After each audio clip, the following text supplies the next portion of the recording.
Hi hello ನಮಸ್ತೆ friends.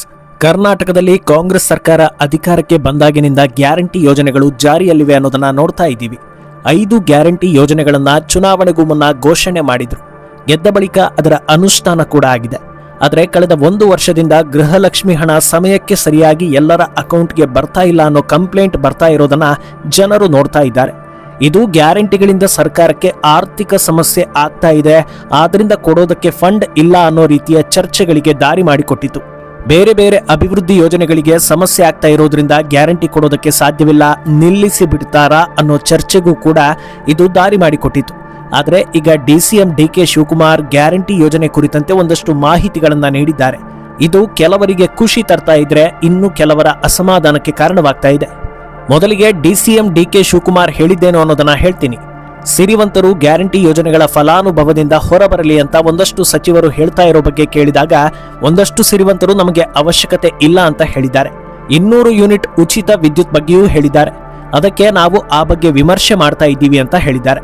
ಹಾಗೆ ಮುಂದುವರೆದು ಮಾಧ್ಯಮಗಳು ಯಾವುದನ್ನು ಸಹ ತಿರುಚೋದು ಬೇಡ, ಯಾವ ಕಾರಣಕ್ಕೂ ಯಾವ ಗ್ಯಾರಂಟಿಗಳು ನಿಲ್ಲೋದಿಲ್ಲ, ಎಷ್ಟೇ ಕಷ್ಟ ಇದ್ರೂ ಸಹ ಗ್ಯಾರಂಟಿಗಳನ್ನ ಕೊಡ್ತಾ ಇದ್ದೀವಿ ಅಂತ ಹೇಳಿದ್ದೇನೆ. ಗ್ಯಾರಂಟಿಯಿಂದ ಅಭಿವೃದ್ಧಿ ಕೆಲಸಗಳು ನಡೀತಾ ಇಲ್ಲ ಅನ್ನೋ ಸುಳ್ಳಿನ ಬಗ್ಗೆಯೂ ಕೂಡ ಸ್ಪಷ್ಟನೆ ಕೊಟ್ಟಿದ್ದೇನೆ. ಈ ಬಜೆಟ್ನಲ್ಲಿ ಒಳ್ಳೊಳ್ಳೆ ಅಭಿವೃದ್ಧಿ ಕೆಲಸಗಳನ್ನ ನಮ್ಮ ಸರ್ಕಾರ ಘೋಷಣೆ ಮಾಡುತ್ತದೆ. ಕೇಂದ್ರ ಬಿಜೆಪಿ ಸರ್ಕಾರ ರಾಜ್ಯಕ್ಕೆ ಯಾವುದೇ ರೀತಿಯಲ್ಲೂ ಸಹಾಯ ಮಾಡ್ತಾ ಇಲ್ಲ, ಆದ್ರೂ ನಾವು ಗ್ಯಾರಂಟಿ ಯೋಜನೆಗಳನ್ನ ನೀಡಿ ನಿಭಾಯಿಸ್ತಾ ಇದ್ದೀವಿ. ಸರ್ಕಾರವು ಕೂಡ ಅತ್ಯುತ್ತಮವಾಗಿ ಆಡಳಿತವನ್ನ ನಡೆಸಿಕೊಂಡು ಹೋಗ್ತಾ ಇದೆ. 21 ಕೋಟಿಯಷ್ಟು ಹಣ ಮೃತಪಟ್ಟಿರೋ ಮಹಿಳೆಯರ ಖಾತೆಗೆ ಹೋಗಿದೆ. ಇದರ ಬಗ್ಗೆ ನಾವು ಚರ್ಚೆ ಮಾಡ್ತಾ ಇದ್ದೀವಿ ಅಂತ ಹೇಳಿದ್ದಾರೆ. ಅಲ್ಲಿಗೆ 2 ವಿಚಾರ ಕ್ಲಿಯರ್ ಆಗಿದೆ. ಒಂದು, ಗ್ಯಾರಂಟಿ ಯೋಜನೆ ನಿಲ್ಲೋದಿಲ್ಲ, ಈ ಅವಧಿ ಮುಗಿಯೋ ತನಕವೂ ಇರುತ್ತೆ ಅನ್ನೋದು. ಇನ್ನೊಂದು, ಇನ್ನು ಮುಂದೆ ಎಲ್ಲರಿಗೂ ಯೋಜನೆಗಳು ಲಭ್ಯವಿರೋದಿಲ್ಲ, ಆಯ್ದ ಕೆಲವರಿಗೆ ಮಾತ್ರ ಸಿಗುತ್ತೆ ಅನ್ನೋದು. ಇದು ಈಗ ನಾನಾ ರೀತಿಯ ಚರ್ಚೆಗೆ ದಾರಿ ಮಾಡಿಕೊಡ್ತಾ ಇದೆ. ಎಲ್ಲರಿಗೂ ಉಚಿತ ಕೊಡೋದಕ್ಕೆ ಸಾಧ್ಯವಿಲ್ಲ ಅನ್ನೋದನ್ನ ಮೊದಲೇ ತಿಳಿದು ಅನೌನ್ಸ್ ಮಾಡಿದಿದ್ರೆ ಆಗ ಜನರಲ್ಲಿ ಒಂದು ರೀತಿಯ ಕ್ಲಾರಿಟಿ ಇರ್ತಾ ಇತ್ತು. ಎಲ್ರಿಗೂ ಫ್ರೀ ಕೊಡ್ತೀರಿ ಅನ್ನೋ ಕಾರಣಕ್ಕೆ ಎಲ್ಲರೂ ವೋಟ್ ಹಾಕಿದ್ವಿ, ಎಲ್ಲರೂ ವೋಟ್ ಹಾಕಿದ್ರಿಂದಲೇ ಗಟ್ಟಿ ಸರ್ಕಾರ ರಚನೆ ಆಯ್ತು. ಆದ್ರೆ ನೀವು ಈಗ ಅರ್ಧಕ್ಕರ್ಧ ಜನರನ್ನ ಅರ್ಧದಲ್ಲೇ ಕೈ ಬಿಟ್ರಿ ಅಂದ್ರೆ ಅವರಿಗೆ ಮೋಸ ಮಾಡಿದಂತೆ ಆಗೋದಿಲ್ವಾ ಅನ್ನೋ ಪ್ರಶ್ನೆ ಎದ್ದಿದೆ. ಅಲ್ಲದೆ ಈ ಪ್ರಕ್ರಿಯೆಗೆ ಯಾವ ರೀತಿ ಮಾನದಂಡ ಹಾಕಿಕೊಳ್ತೀರಿ, ಯಾರು ಬಡವರು ಯಾರು ಶ್ರೀಮಂತರು ಅಂತ ಯಾವ ಆಧಾರದಲ್ಲಿ ಕಂಡು ಹಿಡಿತೀರಿ, ಮಧ್ಯಮ ವರ್ಗದವರ ಕತೆ ಏನು ಅನ್ನೋ ಚರ್ಚೆ ಕೂಡ ಶುರುವಾಗಿದೆ.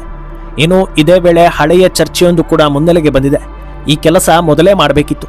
ವೈಜ್ಞಾನಿಕವಾಗಿ ಒಂದು ಮಾನದಂಡವನ್ನ ರೆಡಿ ಮಾಡಿಕೊಂಡು ಯಾರಿಗೆ ಉಚಿತವನ್ನ ನೀಡಬಹುದು, ಯಾವುದನ್ನ ಉಚಿತವಾಗಿ ನೀಡಬಹುದು, ಯಾರು ಉಚಿತಗಳಿಗೆ ಅರ್ಹರು ಅನ್ನೋದನ್ನ ಮೊದಲೇ ನಿರ್ಧಾರ ಮಾಡಿ ತಿಳಿಸಿದ್ರೆ ಆಗ ಯಾರು ಉಚಿತಗಳ ಬಗ್ಗೆ ವಿರೋಧ ಮಾಡ್ತಾ ಇರಲಿಲ್ಲ. ಕೈಲಾಗದವರಿಗೆ ಸರ್ಕಾರ ಸಹಾಯ ಮಾಡ್ತಾ ಇದೆ, ತಪ್ಪಿಲ್ಲ ಅಂತ ಅಂದುಕೊಳ್ತಾ ಇದ್ರು. ಆದ್ರೆ ಈಗ ಅರ್ಧ ಅವಧಿಯಲ್ಲಿ ಸಾವಿರಾರು ಕೋಟಿಗಳನ್ನ ಖರ್ಚು ಮಾಡಿದ್ದೀರಾ. ತೆರಿಗೆ ಕಟ್ಟೋ ಜನರು ಕೂಡ ಆ ಕಡೆಯಿಂದ ಹಣ ಹೋದ್ರೂ ಅದೇ ಹಣವನ್ನ ಗ್ಯಾರಂಟಿ ಮೂಲಕದಲ್ಲಾದ್ರೂ ಕೊಡ್ತಾ ಇದ್ದಾರಲ್ಲ ಅನ್ನೋ ಒಂದು ಸಮಾಧಾನದಿಂದ ಇದ್ರು. ಆದ್ರೆ ಸಡನ್ ಆಗಿ ಅರ್ಧಕ್ಕರ್ಧ ಜನರಿಗೆ ಗ್ಯಾರಂಟಿ ಹಣ ಬರಲಿಲ್ಲ ಅಂದ್ರೆ ಅವರ ಮನೆಯ ಆರ್ಥಿಕ ಜೀವನದಲ್ಲಿ ವ್ಯತ್ಯಾಸ ಆಗ್ಬಿಡುತ್ತೆ. ದಿಢೀರಂತ ಖರ್ಚುಗಳು ಹೆಚ್ಚಾಗಿ ಬಿಡುತ್ತೆ ಅನ್ನೋ ಅಸಮಾಧಾನದ ಮಾತುಗಳು ಕೂಡ ಜನರ ಕಡೆಯಿಂದ ಬರ್ತಾ ಇದೆ.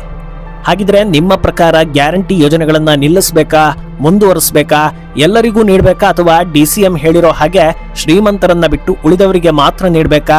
ಇದನ್ನ ಕಮೆಂಟ್ನಲ್ಲಿ ಹೇಳಿ.